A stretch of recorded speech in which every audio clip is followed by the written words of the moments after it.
buenas noches a toda la teleaudiencia de la Mesa Redonda. Europa y sus preocupaciones, que por cierto son varias, ese va a ser el tema de nuestra Mesa Redonda en la tarde-noche de hoy.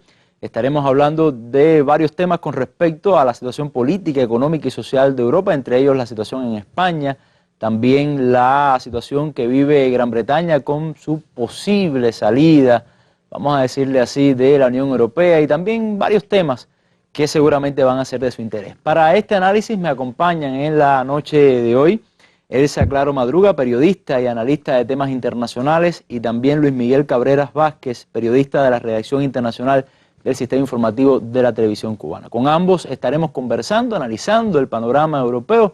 Por favor, quédese con nosotros.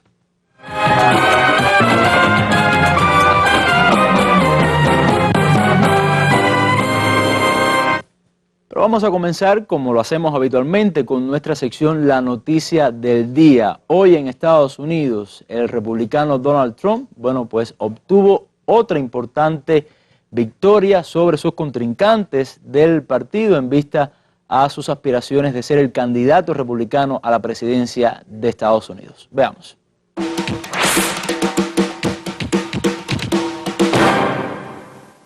El precandidato republicano Donald Trump gana ampliamente el caucus del estado de Nevada.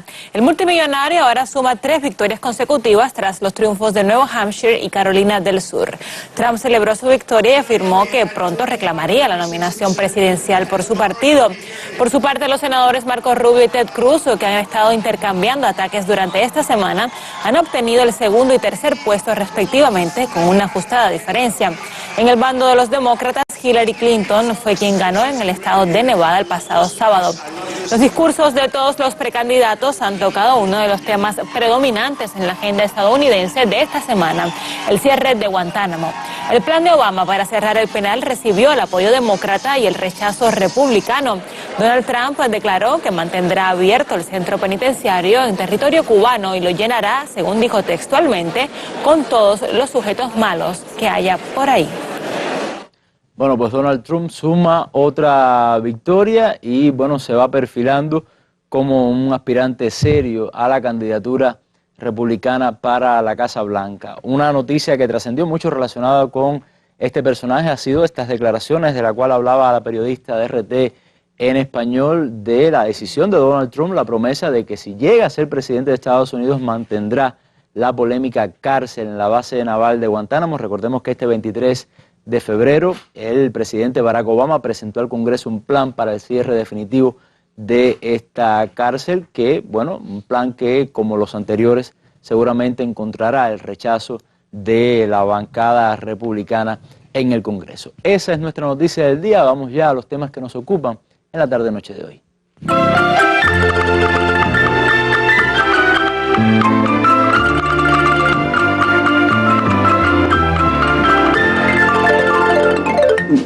He convocado esta rueda de prensa. Sánchez anunció el acuerdo con Ciudadanos tras aceptar las condiciones del líder de Ciudadanos, Albert Rivera. Se trata de 5 propuestas de reforma constitucional, entre ellos el fin de los aforamientos, despolitizar la justicia y suprimir las diputaciones. En primer lugar, cuando hay voluntad de cambio, hay voluntad de acuerdo. En segundo lugar, para decirles que si esas son las peticiones que tiene el partido de Ciudadanos y de Albert Rivera, que no le quepa duda a los españoles y a las españolas, habrá acuerdo. El líder de Podemos, Pablo Iglesias, no tardó en reaccionar. Dijo que no apoyará a Sánchez si hiciera un acuerdo con Ciudadanos. Recordó que si el gobernante Partido Popular no se une a este pacto, no hay acuerdo de gobierno ni de investidura. Ciudadanos lo ha dicho, y lo ha dicho de manera muy clara. Queremos que el Partido Popular se incorpore a este acuerdo. Entonces sí sale. Eso tiene un nombre, Gobierno de Gran Coalición. Gobierno PP, PSOE, Ciudadanos, una de las alternativas que nosotros dijimos que era posible. Iglesias prometió que su formación haga todo lo posible para que se forme un gobierno progresista. Pienso que estas fuerzas políticas, con las que nosotros no tenemos ninguna intención de alcanzar un acuerdo de gobierno, sin embargo, creo que facilitarían con una abstención que hubiera un gobierno progresista en España.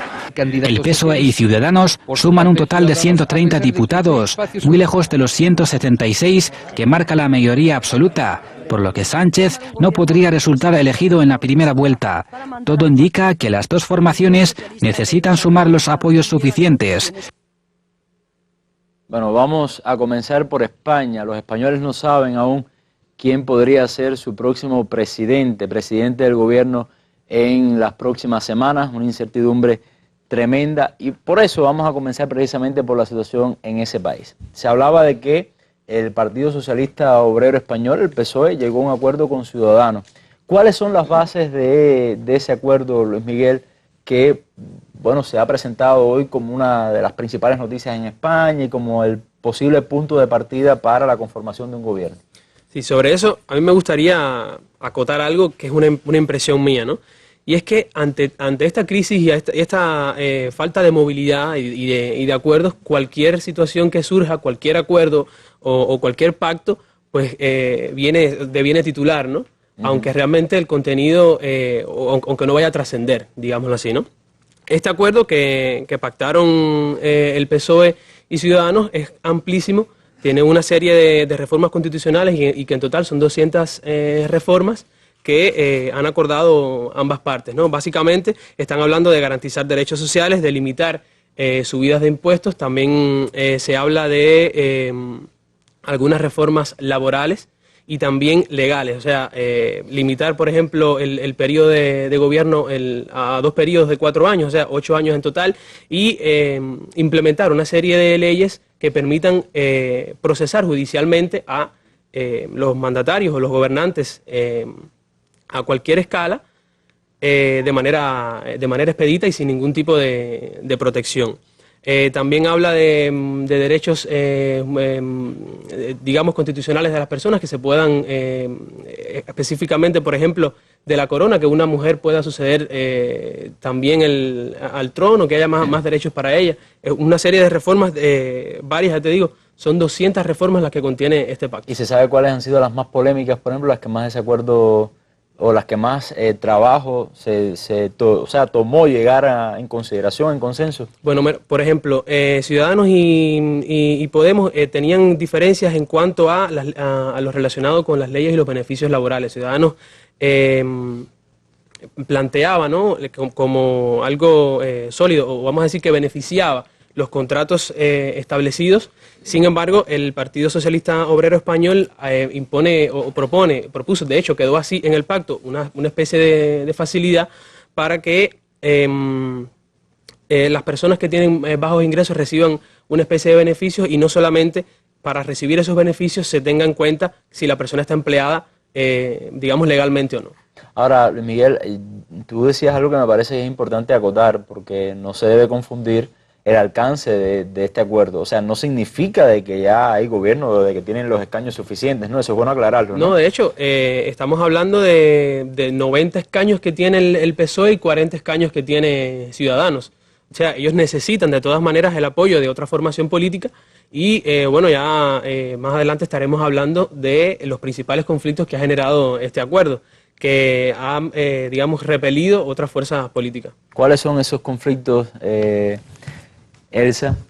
Ahora que Luis Miguel nos dio el pie para hablar precisamente de esto, ¿cómo ha reaccionado Podemos? Veíamos, o sea, a Pablo Iglesias dar algunas explicaciones allí, algunos puntos de vista, y en el caso del Partido Popular también, ¿cómo han sido las reacciones? Sí, el Partido Popular, para empezar por donde no se debe, Rajoy sencillamente dice que eso no puede ser, que eso es absurdo, este tipo de compromiso, este tipo de acercamiento, esta propuesta de gobierno, que eso no va a caminar, y es probable que tenga razón, no solamente porque es insuficiente el número de escaños que estas dos formaciones reúnen, sino por todo un grupo más de cuestiones que se han ventilado en el debate para llegar a este acuerdo, donde cada parte cedió en algo. Hay aspectos positivos, pero hay muchos más aspectos de índole negativa que positiva.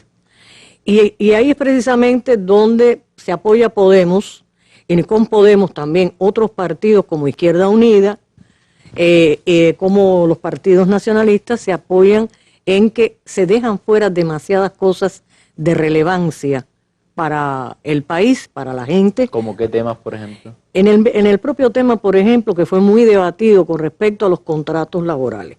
Y en general lo que la reforma laboral, que así se le llamó a los cambios que introdujo Rajoy una vez que estuvo en el gobierno, y que han precarizado extraordinariamente la vida laboral y facilitado el desempleo. Es decir, que sea fácil al dueño de un negocio sacar a la calle a una persona, y por lo tanto el trabajador ha perdido una cantidad de derechos. Pese a que en este acuerdo se dice que se recuperan derechos, porque no les ha quedado, al PSOE particularmente, no le ha quedado otra alternativa que escuchar, aunque sea medianamente, lo que formulan los sindicatos. Sí se recobran algunos, pero no todos los derechos que en un momento mejor de la vida española hubo. Ese es uno de los problemas. Otro tiene que ver con los impuestos. Por ejemplo, Podemos planteaba en la plataforma de gobierno que ellos propusieron, ellos planteaban aumentar el gasto del Estado en temas sociales, es decir, en asuntos que en este momento están perjudicando mucho a la sociedad. ¿Por qué plantea esto? Porque por ahí fue por donde empezó Rajoy la austeridad, donde empezó Rajoy a resolver el problema que se creó con los bancos, que no era un problema social, lo convirtió en problema social, es decir, ha hecho pagar a la gente por lo que hicieron los banqueros, que además también hicieron los entes corruptos que todos los días están saliendo a relucir, que han estado en una trama u en otra, y ya durante muchos años, ¿no? Bien, esa es una de las primeras cosas que ha estado exigiendo Podemos, una reforma real del trabajo, de la vida laboral. Esa reforma de Rajoy, echarla atrás y echar las bases de otras cosas. Bueno, sabemos qué cosas son, que se rebajaron los salarios, que se rebajaron las sanciones, las pensiones, que se bota a la gente de sus casas cuando no pueden pagar. Es decir, que se ha semi-privatizado la salud y la educación. Son problemas reales y fuertes. Y España tuvo mejores etapas en todos esos renglones. Bien, por eso Podemos dice, no, esto no conjuga con lo que nosotros estamos aspirando a que exista en el país. Por lo tanto, ya ni siquiera fueron a un cuatripartito, le llamaron, era una reunión que iba a haber con los cuatro partidos, o sea, el PSOE, Ciudadanos, Podemos y Izquierda Unida. Y el PP también estaría al margen, no estaría al margen de esto. No fueron, dijeron que no era necesario, que era absurdo negociar algo que está sobre bases falsas, que no conjugan con nada, absolutamente con nada de lo que ellos vienen planteando. Ahora, hay informaciones relacionadas con el Partido Popular, más allá de todo este movimiento, vamos a decir, bastante complejo para la formación de gobierno, y es, por ejemplo, la renuncia de Esperanza Aguirre, la ex jefa del gobierno, ¿sabe?, en Madrid, la capital, y también de los escándalos de corrupción que siguen caminando. ¿Cuánto ha lastrado esto? ¿Qué situación actualmente política enfrenta el Partido Popular? Bueno, imagínate tú que en una encuesta, la más reciente encuesta que se hizo, la encargó el periódico El Mundo, el 74% de los encuestados no quieren que Rajoy aspire a otro mandato en el supuesto caso de que al final de toda esta historia haya que hacer elecciones. Y las personas que hablan así son conservadores, porque entonces plantean, bueno, queremos que sea Soraya Sáenz de Santa María, que es la vicepresidenta, o fulano o mengano. Es decir, varios altos funcionarios del PP, pero no Rajoy. Pero hay relevo en el Partido Popular, porque yo he visto, por ejemplo, que el PSOE ha podido, vamos a decir, rejuvenecerse con un nuevo líder, y así ha pasado con Ciudadanos, que es muy joven el líder de Ciudadanos. Pablo Iglesias también. Hay relevo en el Partido Popular que le pueda dar un aire fresco al gremio. Un personaje joven propiamente no lo hay, porque en todos los momentos en que se ha debatido la posibilidad de dar otra opción, otra cara al PP, se ha hablado de esta gente, de Esperanza Aguirre, que acaba de renunciar, por ejemplo, que o de para nada es joven, por supuesto, y además tampoco es progresista, un poquito más progresista que Rajoy, por decir, por tratar de buscar algún tipo de comparación, algún tipo de diferencia. Soraya, que es la vicepresidenta, tampoco es una seguidora de Rajoy a rajatabla, que a su vez se ha seguido los parámetros esenciales de que tuvo su antecesor también, José María Aznar. O sea, que ahí no se presenta ningún... Pero la gente, la calle, pide, vamos a suponer que haya que hacer elecciones, que es una posibilidad muy alta, que haya que repetir las elecciones. Bueno, una segunda vuelta. No, no es segunda vuelta, es elecciones nuevas. En otros países existe segunda vuelta. En España no. En España, aunque se hace el 20 de diciembre, hubo unas elecciones. Se trata de formar gobierno. No se logra y se hacen nuevas elecciones. Punto. Pero esa no es segunda vuelta. Quizás se le puede conceptuar. ¿Puede hacer el mismo escenario político bueno, en cuanto a cantidad de escaños que hay actualmente? No sería exactamente igual el escenario. Al menos es lo que dicen las encuestas.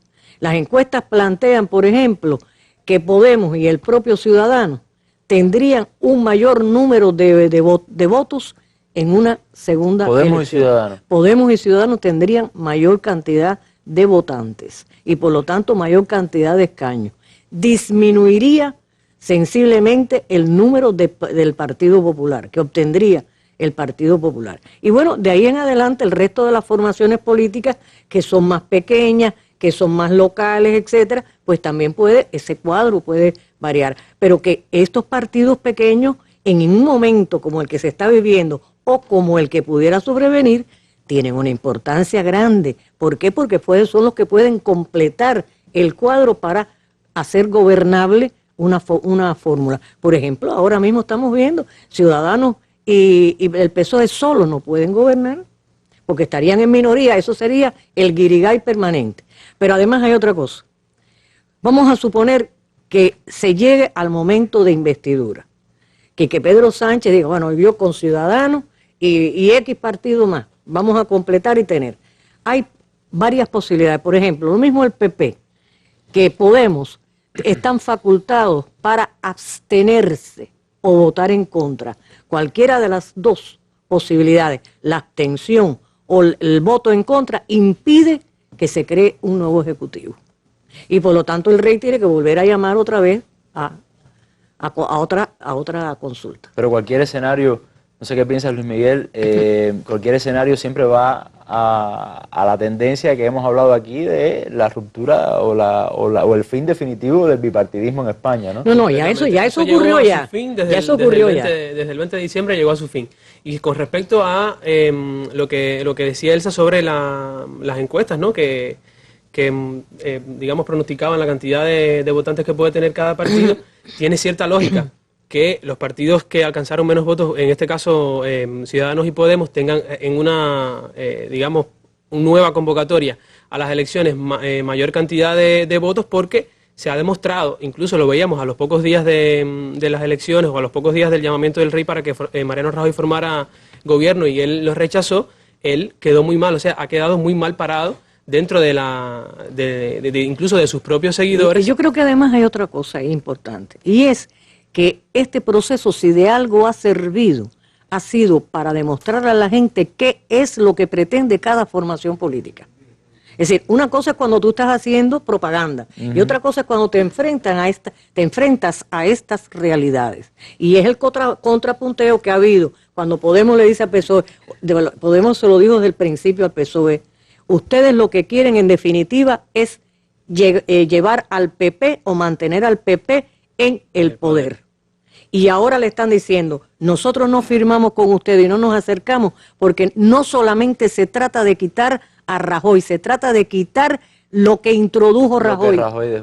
Es decir, el modelo económico neoliberal. Es lo que ha pasado en Cataluña con CUP y los demás, que vamos a ver qué tipo de gobernabilidad se logra allí, porque la CUP no quiere neoliberalismo. Y los otros sí, la derecha sí. Es interesantísimo esto que hablaban ambos de lo que dicen las encuestas con respecto a Podemos y a Ciudadanos. Yo pienso que también puede estar en alguna medida en que han sido los partidos más fieles a sus promesas electorales, ¿no? que más se han tratado de imponer su voluntad. No sé qué piensan. Sí, indiscutiblemente que ha sido, sobre todo Podemos, ha sido el más combativo, porque en definitiva Ciudadanos ha ido ayordándose a las circunstancias, lo mismo cuando ha tenido que tratar con el PP como que cuando ha tratado con el PSOE. Lo que ocurre es que yo lo dije en esta mesa en una oportunidad ya, el Ciudadano no está, es una formación que no quiere enlodarse desde el primer momento que sale a la vida pública.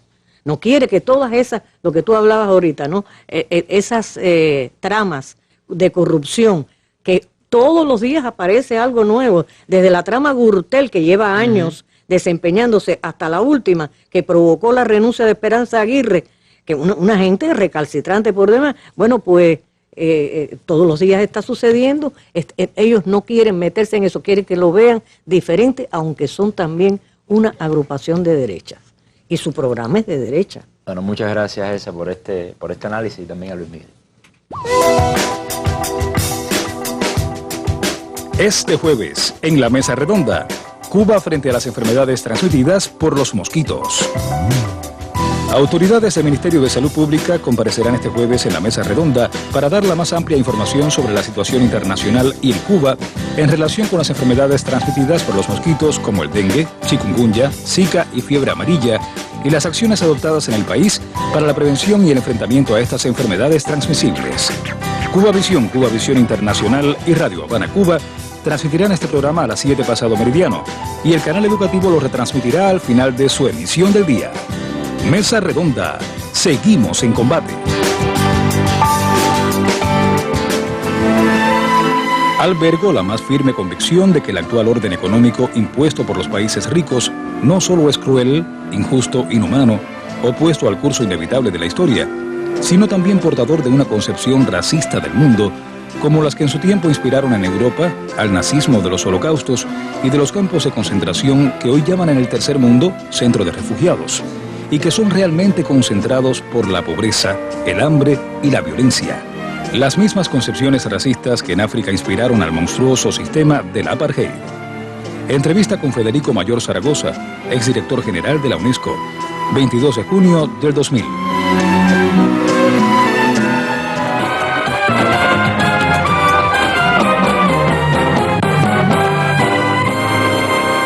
Bueno, y hay un tema a la hora de analizar la realidad española que no se puede perder de vista, que es precisamente el tema de la economía. Y quizás, Elsa, eso nos da un pie también para abrir un poco el diapasón y hacer un análisis de cómo está la situación actual desde el punto de vista económico en Europa. O sea, pues ya no se habla mucho ahora con el tema de los refugiados, que hablaremos de eso también, del tema de Gran Bretaña, del tema de España. Se habla poco de economía, pero hay noticias, por ejemplo, del desastre que han sufrido las bolsas, una serie de indicadores que no son halagüeños para nada, ¿no? Sí, en las últimas horas hubo un colapso total de las bolsas. Que son un indicador evidente. Sí, hace rato que vienen ocurriendo atisbos de problemas en los medios financieros, sobre todo dentro de Europa, yo diría que a escala mundo, pero bueno, particularmente esto que nos toca, que es Europa. Pero es que además se han ido acumulando una cantidad bastante notable de problemas sin solución. Y es obvio, al menos eso es lo que dicen los más destacados economistas del mundo, los premios Nobel de Economía, que es que el modelo que se está siguiendo para supuestamente aliviar o erradicar la crisis, en realidad lo que hace es intensificarla. A tal grado que en este momento, en primer término, ¿dónde está resuelto el problema? Grecia, peor no puede estar. Ahora hay, por ejemplo, los campesinos de Tesalónica están bloqueando las carreteras, haciéndole exigencias al gobierno de Alexis Tsipras. Es uno de las expresiones de descontento que hay. Si vas a otros países te encuentras, por ejemplo, los propios polacos, uno de los países del este de Europa, donde más o menos está bastante bien nivelada la economía, no obstante, hay una cantidad de problemas serios. Y la mejor demostración ocurre con las últimas elecciones, porque había un gobierno de corte no exactamente de izquierda ni muy progresista, pero menos a la derecha que la actual, y que levantó además la economía y sin embargo perdió las últimas elecciones. Hungría está en una situación con respecto a esto de los refugiados que es bastante seria también. Este tema de los refugiados le ha añadido a los problemas ya existentes, ha añadido más sal.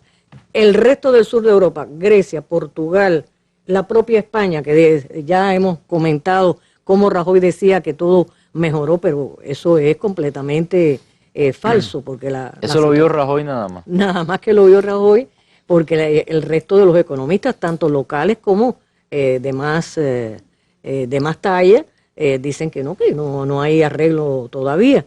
Y no lo va a ver porque es que el tratamiento que se le está dando, tanto en España como en el resto de Europa, no es el adecuado. Repito, eso es lo que dicen los economistas más notables.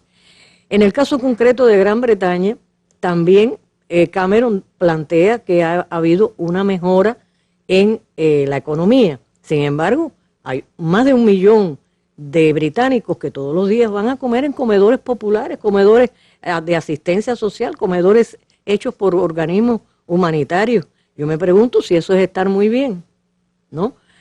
Sin embargo, también Cameron prometió que iba a unir el país, lo que ha hecho es dividirlo más con el problema de que si se va o no se va de la Unión Europea.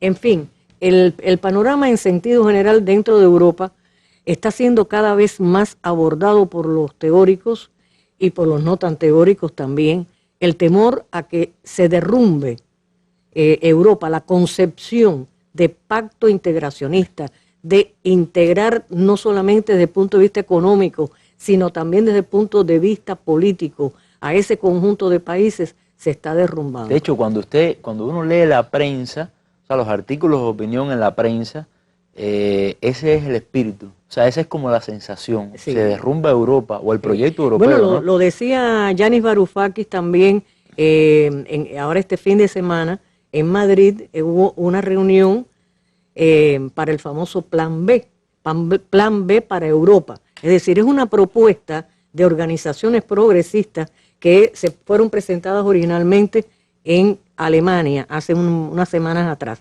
Y ahora se hizo una especie de taller, de foro en Madrid para tratar los temas estos, de cómo se puede rescatar el proyecto original, el proyecto que animó en un principio, al menos teóricamente, al pacto integracionista.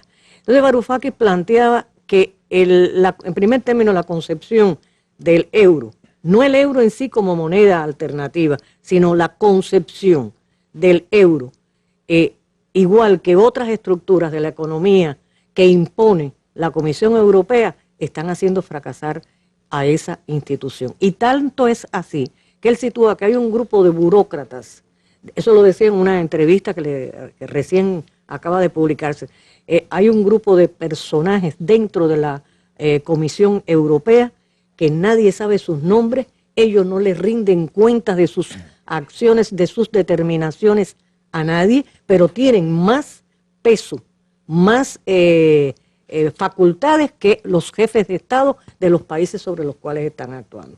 Entonces, ¿qué propone Varoufakis? Te digo, Lavapizas, el economista griego también, lo que están proponiendo es remodelar completo, o sea, refundar otra vez Europa para salvar ese proyecto, porque considera que tal como está en estos momentos, los mecanismos, lo que lo está articulando, no funciona. Y yo me imagino que una crisis tan prolongada en el tiempo abre las puertas a una nueva recaída y echar atrás lo poco que se ha logrado en materia macroeconómica, en índices macroeconómicos. Es altamente probable, se está esperando, ya está súper anunciada otra crisis, una crisis que dicen que sería mayor que la anterior. Bueno, habrá que ver qué dice a ver qué dice la vida, ¿no? Una muy mala noticia para todos. Pero claro, usted hablaba del tema de los refugiados y precisamente es un tema del cual no se puede dejar de mencionar, de hablar, de analizar si hablamos de Europa hoy. Vamos a ver el siguiente reportaje que nos actualiza un poco sobre cómo está este fenómeno, esta otra crisis que enfrenta Europa, y dentro de unos minutos estamos de regreso analizando el tema. La Agencia Europea de Control de Fronteras, Frontex, estima que este año las peticiones de asilo serán masivas, por lo que Europa tendrá que seguir enfrentándose a este reto. También ha criticado a Turquía porque el acuerdo de readmisión entre la Unión Europea y este país no está funcionando. Turquía ha prometido hacerse cargo de las personas que hayan entrado en la Unión de manera ilegal. Entre Turquía y Grecia, prácticamente casi ningún inmigrante puede ser devuelto a Turquía, ha dicho el director ejecutivo de Frontex. Así que estas personas probablemente tendrán que quedarse en Grecia. Ha destacado también que si se cierra la ruta de los Balcanes, surgirán otras, y ha pedido apoyo a los socios europeos para que haya más agentes en las fronteras europeas. Los cuerpos de 4 personas fallecidas, más de 700 refugiados fueron rescatados de 6 barcos en precarias condiciones que se encontraban en el mar entre Túnez y Sicilia este día martes. Y es que esta crisis de los desplazados sigue en aumento. Muchos refugiados continúan haciendo peligrosas travesías con el objetivo de llegar a Europa huyendo de la pobreza, el terrorismo y las guerras auspiciadas por Occidente. La mayoría de los desplazados provienen de Siria, también de Irak, de Afganistán, mientras que los que han entrado a Europa a través de Italia provienen fundamentalmente de Nigeria.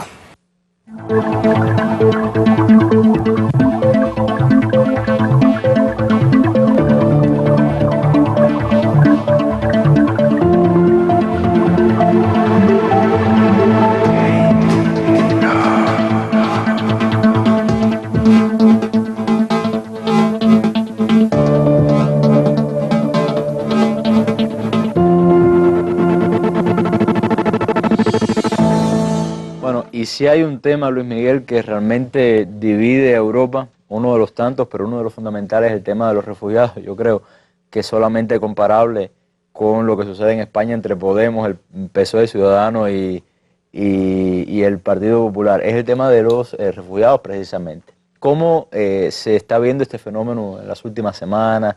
¿Cómo se están mostrando, reflejando estas divisiones y los impactos nacionales que está teniendo? Bueno, nosotros acabamos de hablar de economía. Y uno de los impactos esenciales y primarios que tiene en la crisis de lo que ellos llaman la crisis de los refugiados es económica. Porque estamos hablando de personas que desde el primer momento que llegan a cualquier punto de la Unión Europea demandan asistencia de diferentes tipos, sanitaria, de transporte, de alimentación, de seguridad, de movilización de fuerzas policiales que, por supuesto, eso tiene un peso, ¿no?, en la economía. En una Europa deprimida económicamente. Exactamente. Entonces, estamos hablando de una situación que no mejora, ni siquiera que se mantiene, si pensamos en el flujo de refugiados que llegan a Europa, sino que se va agravando cada vez más. Durante el año pasado llegó 1 millón de refugiados a la Unión Europea y los índices continúan aumentando. Por ejemplo, solamente en este fin de semana llegaron a Grecia, solo uno de los países de la Unión Europea, 5.000 refugiados, que la mayoría pretenden subir, ¿no?, por la ruta de los Balcanes a los países de mayores recursos económicos, más desarrollados de Europa, como Alemania, Suiza, etcétera. Entonces, esta situación genera una serie de acontecimientos. Todos los gobiernos tratan de protegerse ante esto. Se cierran las fronteras, se construyen vallas, se crean puestos fronterizos temporales, y todo esto afecta a la escala inferior. Digamos, si llegan a Grecia, las personas pretenden seguir por Macedonia hacia el norte, bueno, tienen una valla o tienen un control fronterizo y no pueden pasar. Entonces se acumula un gran número de refugiados que demandan, por supuesto, asistencia, y los gobiernos no están preparados para hacerlo. Y Grecia es una de las entradas. Es uno de los países, sí. Te menciono Grecia porque precisamente mañana va a haber una cumbre que va a analizar el tema de Grecia. Alexis Tsipras, el primer ministro griego, ha sido bastante enfático en las últimas negociaciones, en las últimas reuniones que han tenido lugar en Bruselas con este tema. O sea, cada uno de los países está tomando medidas unilaterales sin tener en cuenta el resto de sus socios, de sus vecinos europeos, ni las repercusiones que pueden tener en sus países y en sus pueblos. Y, por ejemplo, Tsipras ha dicho que va a vetar cualquier resolución o cualquier moción que se proponga dentro de la Unión Europea hasta tanto no se tome en cuenta su demanda, que es que cada uno de los países, si va a tomar una medida, debe contar con sus vecinos.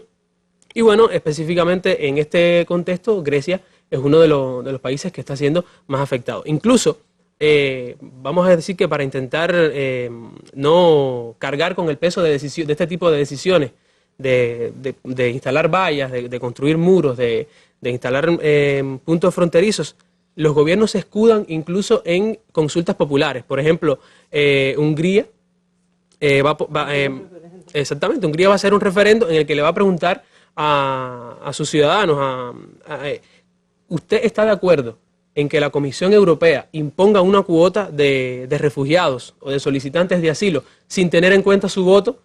Y es algo lógico, exactamente, es algo lógico. Las personas van a decir no, evidentemente, porque significa una especie de pérdida de soberanía, ¿no? Que venga un ente que, aunque es una Comisión Europea y tenga, vamos a decir, ideales de unión, de comunidad, exactamente, venga a imponerle al país sin tener en cuenta, vamos a decir, su cantidad de habitantes o sus condiciones reales para recibir esa cantidad de refugiados.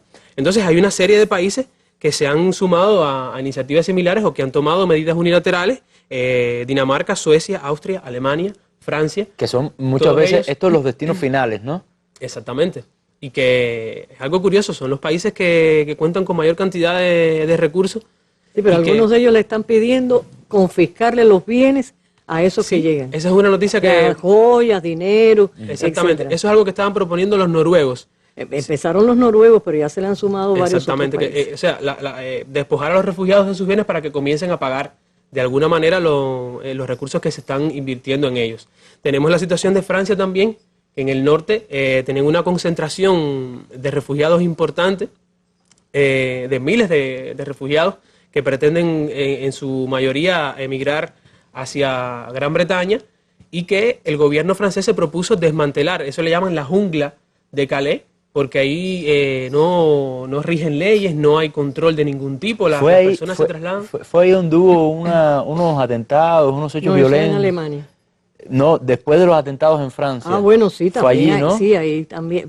Eso fue cuando trataban de cruzar por el túnel hacia Gran Bretaña. Es decir, Luis Miguel, que toda esta situación con los refugiados ha incrementado también fenómenos que ya venían avanzando en Europa, como el tema de la xenofobia o del oportunismo político. No hemos hablado de ese tema tampoco, eso porque las personas, evidentemente, aunque no sea su responsabilidad, aunque sea consecuencia de decisiones políticas anteriores, este movimiento de refugiados evidentemente repercute en ellos. Hay movimientos a favor y contra esto, contra el movimiento de refugiados, pero cuando uno comienza a ver que personas que son extranjeros comienzan a tener una serie de beneficios, esto evidentemente genera algún tipo de rechazo. No vamos a decir que en su mayoría, ¿no? Pero sí genera rechazo, y recordemos que hay diferentes movimientos, incluso políticos, que se han creado o cuyo objetivo uno de sus objetivos fundamentales es rechazar esta ola de migrados. Entonces, mañana en esa reunión se van a analizar estos temas. Y en el caso de Grecia. En el caso de Grecia sí, pero se va a hablar también de qué está sucediendo en la ruta de los Balcanes. Se ha dicho, en un comunicado de prensa se dijo que no va a surgir ninguna iniciativa vinculante de esa reunión, que simplemente están hablando de una reunión para conocer qué es específicamente lo que está sucediendo y cuál es el contexto, ¿no?, actual que existe en esos países por donde transita el flujo migratorio, y también se va a analizar la situación de Turquía. Ajá, háblanos un poco de Turquía, que Turquía ha tenido un protagonismo, yo creo, bastante lamentable, tanto en la situación de Siria, que la analizábamos el pasado lunes, y ahora también con el tema de los refugiados en Europa. Bueno, Turquía tiene campamentos de refugiados que están abarrotados de personas y que no pueden recibir más personas. Y Turquía declaró que no tiene recursos para hacerlo, y llegaron a un acuerdo con la Unión Europea conveniente, digamos, a ambas partes, ¿no? Turquía, vamos a decir que condicionó esa ayuda que va a recibir de la Unión Europea a... ayuda económica. Sí, ayuda económica, y también a negociaciones para la futura integración al bloque, a la comunidad europea.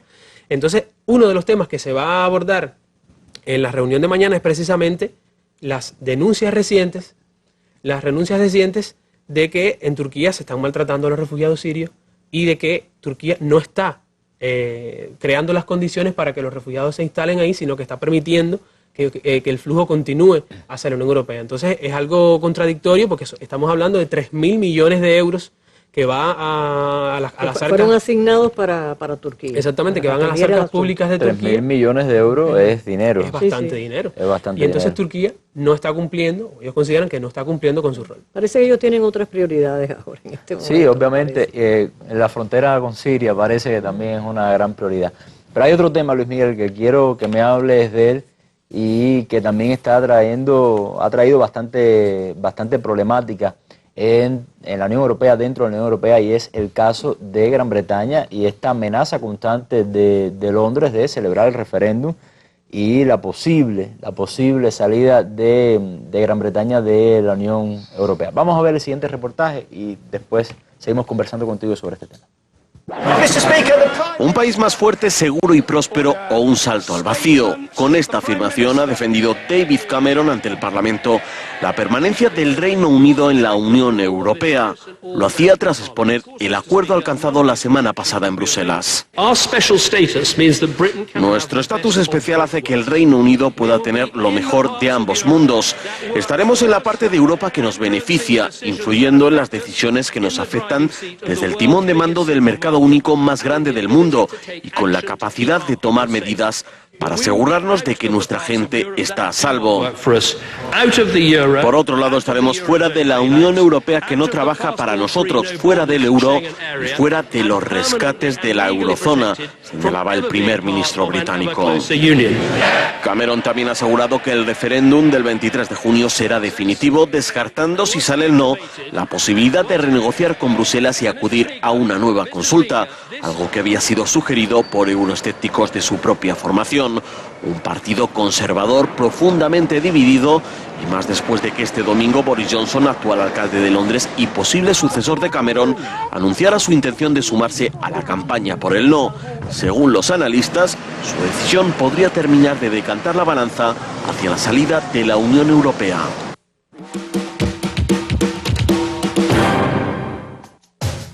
Este viernes, mesa redonda en provincia, Las Tunas. Desarrollo local con participación popular.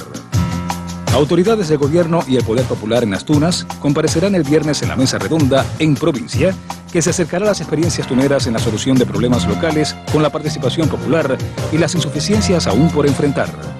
Cuba Visión Internacional y Radio Habana Cuba transmitirán este programa a las 7 de la noche y el canal educativo lo retransmitirá al final de su emisión del día. Mesa redonda, más allá de la noticia. Bueno, veamos este reportaje de lo que sucede en Gran Bretaña con este proyecto, pero en Europa, Luis Miguel, en los países europeos, en las instituciones europeas, como por ejemplo el Parlamento como tal, ¿cómo ha sido recibido y qué crítica se le ha hecho a este, vamos a decir, acuerdo que se ha tomado entre la Unión Europea y Gran Bretaña con respecto a su estatus dentro del bloque? Yo creo que hay que partir de una realidad, ¿no?, que todos temen, y es que es el llamado Brexit, o sea, que Gran Bretaña, el Reino Unido, salga de la Unión Europea y las futuras consecuencias principalmente económicas que va a tener esa eventual posible ruptura, ¿no? Entonces, por supuesto, dentro de la Comisión Europea, del Parlamento Europeo, hay una posición que hasta cierto punto los resultados indican que ha sido de concesiones con el Reino Unido, con Gran Bretaña, en la Comisión Europea, para evitar que Gran Bretaña se vaya del bloque. Y lo que estábamos viendo ahora en el video me parece, o sea, muy ilustrativo de lo que realmente sucedió. El primer ministro de Gran Bretaña, David Cameron, decía que logró un estatus especial para su país. Y así fue, porque es un acuerdo que fue bastante contradictorio. Incluso las negociaciones fueron tan calientes que varios medios, quizás un poco menos serios, ¿no?, publicaron la salida de varios líderes a una plaza que está cercana a donde se sostuvieron las negociaciones, a comer patatas fritas, por ejemplo, ¿no? O sea, para desconectar de aquella reunión que tenía previsto ser un desayuno y al final fue una cena. O sea, que fue una negociación que duró todo el día. ¿Y cuáles son los principales acuerdos o los principales beneficios que sacó de esta reunión Gran Bretaña para no salir inicialmente de la zona euro? Pues una serie de medidas que le dan o le otorgan mayor independencia dentro de la Unión Europea y al mismo tiempo aboga por mayores condiciones de igualdad. Es algo contradictorio. por ejemplo, Gran Bretaña solicita para ella y el resto de los países que no utilizan el euro, que se aplique a ellos las mismas condiciones o las mismas preferencias o los mismos, vamos a decir, facilidades de comercio que al resto de los países que sí utilizan el euro.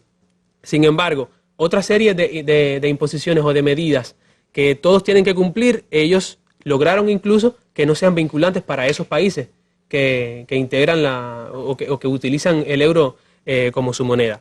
Otro punto esencial del que estábamos hablando ahorita es el de los migrantes. O sea, ellos proponen y lo consideran de manera bastante, pudiéramos decir, prepotente, ¿no? Como nosotros somos un centro atractivo, un país atractivo para la mayoría de los migrantes, no podemos echarnos a nuestros hombros los costos sociales de esas personas que se están moviendo constantemente hacia nuestro país. Por tanto, salió una ley digamos que pasó una disposición de que en 7 años, hasta transcurridos 7 años, desde que la persona llega a Gran Bretaña, no va a obtener beneficios sociales. Igualmente, el Reino Unido otorgaba una serie de beneficios también y de subvenciones a los hijos de los británicos que vivían en terceros países, y ya esa carga se pasó a los países en los que actualmente residen los ciudadanos británicos. Ahora, fíjense todos los problemas que hemos hablado, que hemos tocado con respecto a Europa. El tema de los refugiados, Elsa, que trae divisiones al interior de la Unión Europea. Hemos visto el tema de la crisis, que también no solamente trae divisiones, sino que muestra divisiones dentro de la Unión Europea, porque no todos los países tienen la misma situación. Está el tema de Gran Bretaña, que también ha traído divisiones, y están los temas de política interna de algunos de sus miembros, que también dejan muy mal parada a la Unión Europea como tal. Y yo le pregunto, usted que lleva muchos años estudiando los temas europeos, y me imagino que habrá visto muchas situaciones parecidas o similares, ¿podrá el proyecto europeo con todos los retos que tiene por delante? ¿O por lo menos estos que vemos? Bueno, a mí me parece que es una tarea bastante difícil y también creo... Vaya, es profética la respuesta. Es una tarea, esa pregunta se la hago a Angela Merkel y probablemente no me la pueda responder. Casi seguro. Pero hablando de Angela Merkel, a mí me parece que, completando un poco lo que decía Luis Miguel hace un momento, es necesario decir que aquí no es una simple xenofobia lo que está ocurriendo en Europa, sino mucho más allá que eso. Por ejemplo, recién se incendió un albergue en Alemania, un albergue de refugiados, y no solamente se incendió tratando de quemar a adultos, niños dentro, sino también empezaron, el grupo que propició el incendio, se pusieron a bailar, a festejar lo que estaba ocurriendo. Y cuando llegaron los bomberos... En la civilizada Europa, exacto, la liberal, los bomberos los derechos entorpecieron la labor de los bomberos para apagar el fuego. Esto no es la primera vez que ocurre, pero ahora esto está siendo capitalizado por organizaciones de corte neonazi, como Pegida, por ejemplo, que han estado trabajando, que están utilizando el fenómeno, la molestia que lógicamente también provoca el aflujo de personas, de extranjeros que tienen otra cultura, otra manera de ver la vida. Son personas que vienen de una travesía increíble y, por supuesto, no vienen maquillados y bien peinaditos y bien vestidos, sino vienen como pueden, como lograron llegar, si no perecieron que huyen de la guerra, huyen del hambre, de la muerte. Exactamente. Bueno, pues entonces se está creando todo. Ahora, por ejemplo, en diciembre, unos ataques de acoso sexual que hubo con una serie de mujeres están culpando también a los emigrantes. Resulta, lo que se ha investigado hasta este momento es que no ha ocurrido como lo estaban planteando. No eran tan malos esa gente que llegaron y demás. Entonces, lo mismo de Gran Bretaña, que la Unión Europea haya hecho las concesiones que le hizo a Gran Bretaña, está creando también un mal precedente, porque si le dan esas ventajas con respecto al tratamiento a darle a los emigrados al Reino Unido, también cualquier otro país tiene derecho a pedir algo por el estilo, dentro de su propia tónica, dentro de sus propias necesidades. Es un precedente malo. Eso también divide, eso está lejos de procurar, y Gran Bretaña siempre ha tenido un tratamiento especial para los emigrantes. Esto no es un problema nuevo. Eso levanta ronchas también. Pero claro, pero precisamente por eso te lo estoy citando, para que te des cuenta. Tú me hablas de unidad o desunión. Bueno, pues todo esto provoca más desunión. Sí, que tú sí, de hecho, en estas mismas negociaciones sobre el acuerdo para la permanencia de Gran Bretaña en la Unión Europea, hubo, como tú decías, roncha con, por ejemplo, la primera ministra de Polonia, que tiene 1,5 millones de polacos en Gran Bretaña, que por supuesto se va a sentir económicamente estas medidas que va a tomar. Y el problema de los polacos que han emigrado a Gran Bretaña viene de lejos, viene desde la caída del campo socialista en Polonia. Desde entonces, ahí iban ingenieros y los ponían como a trapear un piso, a limpiar la calle, lo que está, porque hay que decir además que Gran Bretaña no se ha perjudicado con el ingreso de extranjeros a su suelo, todo lo contrario. En lugar de darles, ha recibido más de lo que les ha dado a ellos. Quiere decir que todo esto tiene un poco de teatralidad, de pantomima, para exigirle a la Unión Europea un tratamiento especial diferente que siempre lo ha tenido además. Ahora, la Unión Europea no solamente tiene retos internos con el tema de Gran Bretaña, de los refugiados, el tema de la crisis, sino también grandes retos en política exterior. Y cuando hablo de política exterior, hablo del contexto regional más cercano. Por ejemplo, lo hablábamos antes de comenzar la mesa, está el tema Ucrania, que sí, para la Unión Europea es un tema de política exterior cercano, vamos a decir casi que de su frontera. Bueno, y en Ucrania que están pasando cosas interesantes. Bueno, ahí con Ucrania, la Unión Europea, tenga o no detrás a Estados Unidos, destapó la famosa botella donde están los demonios y ahora no sabe cómo la van a tapar, porque la situación que existe allí es crítica. Se dice que hay que cumplir con los acuerdos de Minsk para que se normalice, pero es que el gobierno es el primero que viola, no ha hecho ninguna de las cosas esenciales que se acordaron, teniendo a la OCDE como participante, a Rusia, Estados Unidos, Francia participaron de esos acuerdos, por supuesto con la propia Ucrania y Rusia, y no han cumplido con nada de eso. Y ahora están inmersos en una situación súper crítica. En primer término, tienen un menos 20% del ingreso del Producto Interno Bruto que tenían. La recesión sigue aumentando. ¿Cómo ese país no ha estallado otra vez? Ha estallado de manera fragmentaria. Pero también hay mucho temor, y cuidado, porque estallar, como aquel que dice, puede estallar en cualquier momento. Allí sería crítico porque, en primer término, ahí hay grupos armados que se han negado a entregar esas armas. Gente que ya estaba en el Maidán, que fueron los que protagonizaron en realidad el golpe de Estado, porque fue un golpe de Estado, si lo quieren calificar de otro modo, es para edulcorar una realidad que no merece, que no debería formularse de esa manera. Entonces, hay gente armada que ha retado al gobierno. Cuando el gobierno les dijo, no, entreguen las armas, se han negado a ellos. Ahí tienen eso, y tienen la guerra por el otro lado, o sea, la gente que tiene ocupado el sureste. Ahora, hay otro tema en los pocos minutos que nos queda, Elsa, que no quiero pasar por alto y quiero que me haga referencia a ello. El tema con Rusia, las sanciones con Rusia, las relaciones con Rusia, ¿cómo la Unión Europea está manejando esto? Bueno, la Unión Europea sigue sancionando a Rusia, sin embargo, pero ya hay fragmentación. Para cerrarte el círculo de lo de Ucrania en este momento, ¿qué es lo que está sucediendo? Que Arseniy Yatsenyuk, el primer ministro, está siendo cuestionado hasta por el presidente, porque ha favorecido tanto a sus socios, porque ahí los que están en el poder son oligarcas, desde el presidente, el primer ministro y hasta los diputados. Que eran los oligarcas que habían con Yanukovych también, los mismos. Bueno, los mismos u otros, porque en definitiva todo el tiempo han estado luchando uno con otro a ver quién agarra más. Una batalla entre los oligarcas partidarios del primer ministro y los oligarcas partidarios del presidente. Hay una rusofobia que han desatado, creando miedos para la gente, todo, en fin. Cuando tú vas a analizar, dicho muy rápidamente, no es un gran guirigay el que hay formado allí, que yo voy a ver de qué manera la Unión Europea hace algo, logra algo. El FMI ya amenazó que si no hay gobernabilidad en el país, no le van a dar más préstamos. Y allá, cómo están las cosas. Allá varios gobiernos europeos, entre ellos Italia, por ejemplo, que comienzan a oponerse a continuar las sanciones contra Rusia.